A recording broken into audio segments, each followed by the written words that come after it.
światło Syriusza. Błogosławieni cierpliwi, którzy nigdy nie zwątpią, pochylą się z miłością i bez odrazy. Kiedyś staniesz się unikalną istotą. Zalśnisz biało-niebieskim światłem w gwiazdozbiorze ludzi.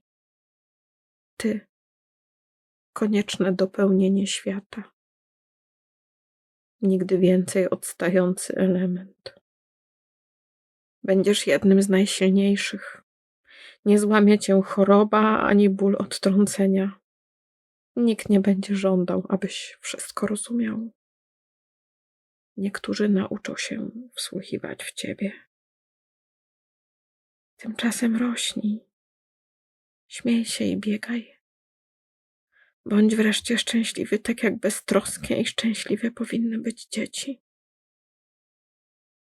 Dozgonnie będę twoim białym karłem. Na sąsiedniej elipsie. Ten wiersz napisałam 22 października 2015 roku. Golau Sirius. Gwyn ei byd y chrau am ynethgar, nad ydynt byth yn cochli ffydd, a fydd yn estyn llaw a chariad, a heb ffieithiad.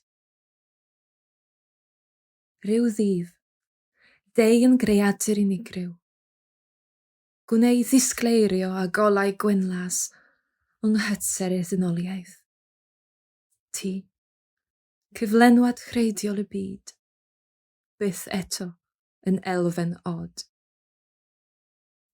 Un o'r cryfaf y bydd di, na stori'r gan salwch a phoen gwrffodiad. Ni fyna neb y ti ddeall popeth. Bydd chrau yn dysgu gwrando'n astyd arnat.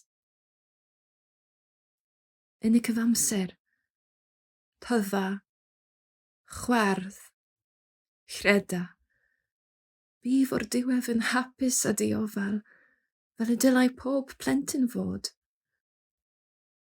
Hyd angau, byddaf yn gorach gwyn i ti, yma, ar y cylchdro agosa.